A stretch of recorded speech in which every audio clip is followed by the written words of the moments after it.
I became one with the mattress. Every night when darkness fell, the woman I loved would lie right on top of me.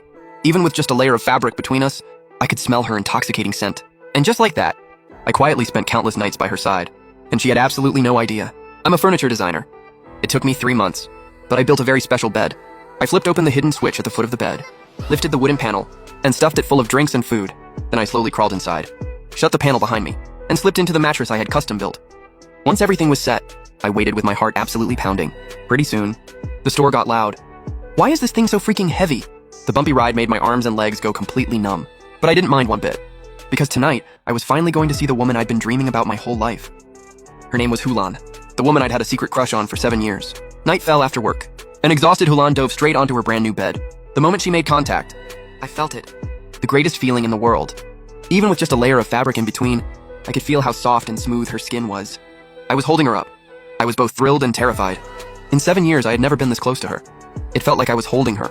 In that moment, she felt like my wife. I felt like my life was finally complete. For the next few days, I stayed hidden in the dark. Every night, I was the one who put her to sleep. During the day, she'd head off to work right on schedule. That's when I'd finally crawl out of the bed, dump out the collected urine, pick up her toothbrush, lather up with her body wash, and take a nice long shower, then crawl right back into the mattress just like always. I figured I'd never have to leave. If I could help it, I'd spend the rest of my life like this with Hulan. But things didn't go as planned. An uninvited guest forced his way into our world. That night, some guy laid down on our bed and even bounced on me twice. Oh wow, this new bed is really soft. Of course, I handpicked it for our wedding bed. It better be soft. Wedding bed. Then it hit me. My heart shattered on the spot. Hulan was about to get married. For me, that news hit like a lightning bolt out of nowhere. I was furious. The rage inside me was boiling over. At the same time, a dark idea started creeping into my mind. I was going to kill this man. Killing someone to have Hulan all to myself, honestly, not that hard. The hard part was, this guy always showed up with Hulan.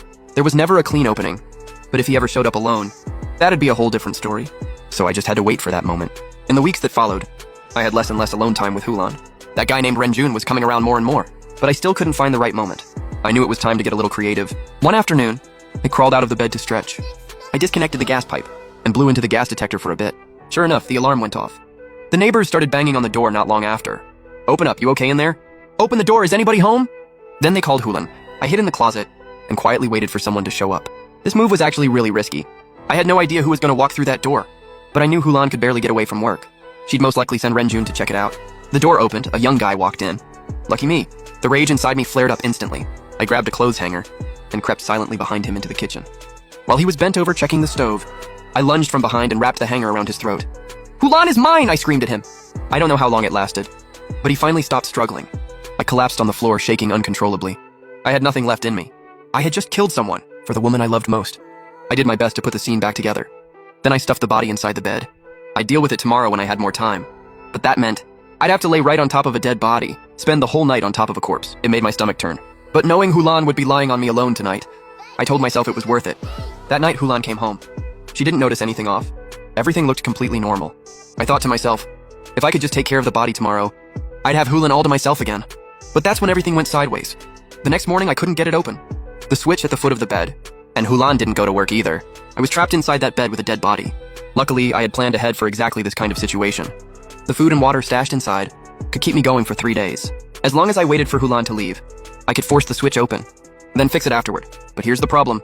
After one night, the body had been just sitting there, and it was already starting to bloat. But I couldn't risk walking out and running into Hulan. I had no choice but to wait. But by the second day, Hulan still hadn't left. The body was starting to blister with decay. By the third day, I was losing hope. The body had entered full decomposition, bloated beyond recognition.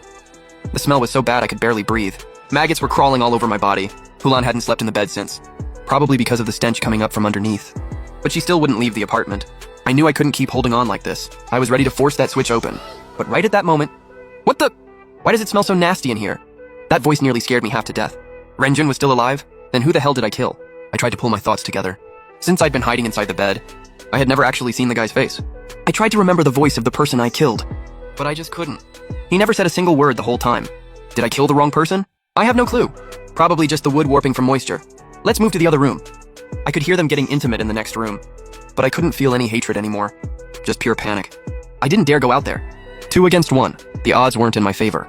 Finally, I waited until Renjun was gone. I kicked the panel at the foot of the bed with everything I had, but kick after kick, it just wouldn't budge. And right then, hey man, need some help?